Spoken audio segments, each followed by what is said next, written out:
Please meet my most expensive hand tool, the Veritas Shooting Plane, with its partner, the Veritas Shooting Board. A shooting board is used to make teeny tiny little adjustments in parts and pieces to make them fit together nicely.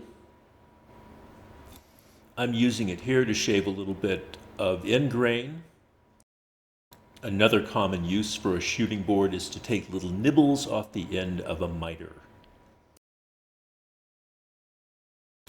Of course, a shooting plane is meant to work with a shooting board, and the special feature of a shooting plane is that the blade's at an angle to make it easier to slice cleanly through those end grains and miters.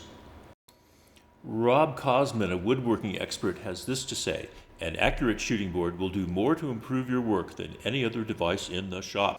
I have lots of room for improvement, which is why I splurged on this tool. Right out of the box without tuning, it didn't work that well. Took me about 90 minutes to tune it. I'll show you those steps. Veritas planes are designed a bit differently than the Stanley planes I'm familiar with.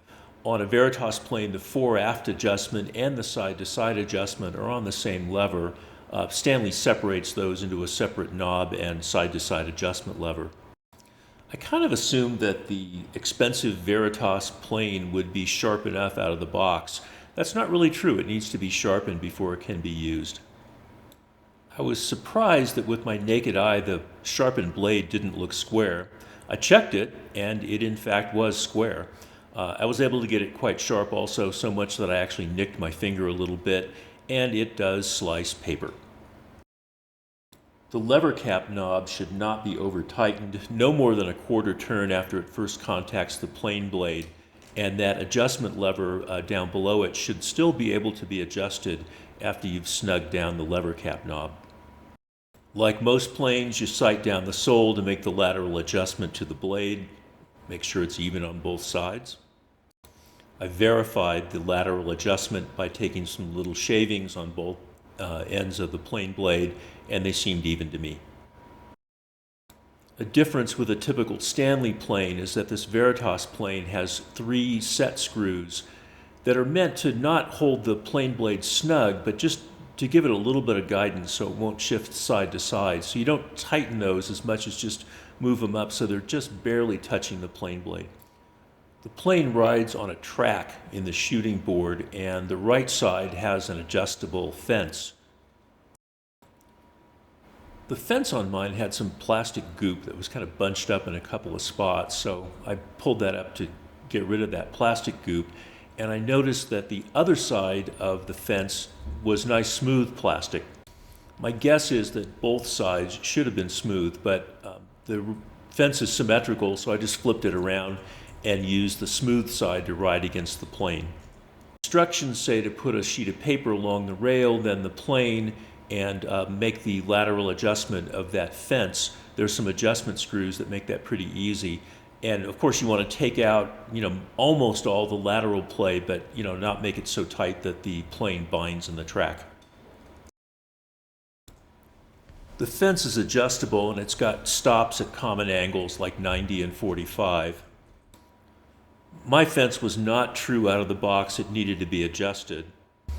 The adjustment's easy. There are just 4 screws to loosen, and then you use a square on the plane to make sure it's all plumb. The same screws that you loosen to make the adjustment also hold a little 0 scale, so you can line that up with a mark that's cast into the fence just to make sure you've got it at exactly 0 in case sometime in the future you want to move it by half a degree or something like that. A shooting board is designed to trim end grain. Here I'm giving that a test on a piece of scrap oak. It did quite well on it. That skewed blade sliced through the end grain pretty well, and it was not hard at all to square up this piece of oak. I cut a miter using my table saw. As you can see, it's not exactly 45 degrees right off the table saw, but that's exactly what a shooting board is supposed to correct. I'll give you my opinion while the video runs. Would I recommend the Veritas Shooting Plane and Shooting Board? My only hesitation is the price is pretty high. It's a luxury tool. Worth it if you want to treat yourself to something nice, go for it. if your spending priorities can't justify a splurge, then I think you can look elsewhere for a more affordable option. I personally have not tried to use a regular bench plane with a shooting board, but I think lots of people do that, and there are lots of plans out there on a shop-built shooting board. Rob Cosman, for example, has plans. By the way, the miter is now perfect and super smooth to boot. I would appreciate your support if you liked the video. Give me a thumbs up, subscribe if you'd like to see more similar videos. Thanks very much for watching. Hope to see you soon. Bye.